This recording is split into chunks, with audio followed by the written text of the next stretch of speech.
आभार मानते. आणि आता खाद्य यात्रा सुरू झालेली आहे. यांचं आमंत्रण पोहोचलेलंच आहे. ती तुम्ही देणार आहात. तर खाद्य यात्रा सुरू झालेली आहे. तुम्हाला कोणाला खाद्य यात्रेचा आनंद घ्यायचा असेल तुम्ही गावाकडे येऊ शकता. आपल्याला पहिले कार्यक्रम सुरू राहणार आहे. तर खरोखर मला असं वाटतं की आमची जी पिढी आहे आमच्यासाठी सुद्धा त्यात बरंच शिकण्यासारखं आहे.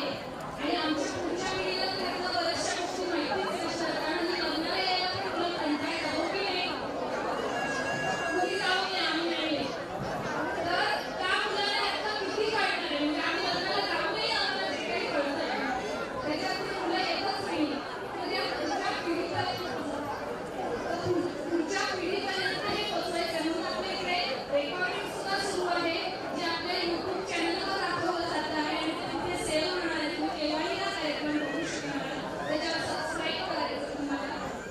आणि आता उत्तरार्ध सादर करणारे मुलगाव शाखा. तर लेखामध्ये असं म्हटलेलं आहे की प्रत्येक व्यक्तीवरती 16 संस्कार झाले पाहिजे. आणि त्या 16व्या संस्कारांपैकी 15वा संस्कार म्हणजे विवाह. आणि विवाह म्हणजे विविध प्रकारचे कुळ, जीवन, समाज वाहून नेणे. म्हणजे वाहून नेणे. तर विवाह या शब्दाचा हा अर्थ आहे. तर खरोखर म्हणजे विवाह रावणने काय केलं काय माहिती नाही. की ज्याच्यामध्ये आपण अनेक संस्कार आपल्याला होत असतात. तर हे संस्कार तुम्ही स्वतः पडताळून बघा की तुमच्या इच्छा असो नसो किंवा तुम्हाला माहिती असो नसो तुमच्यावर हे संस्कार करावेत की नाही बघा. हे तुमच्यावर सहधर्मचरण, टेन्शन घेऊ नको, टेन्शन घेऊ नको. 3000 भेटले सहनशीलता याला तर तुम्ही सगळेच म्हणाल.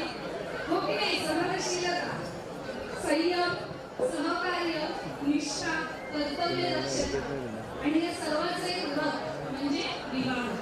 तर आता ह्या विवाहाचा मुहूर्ताचा आपण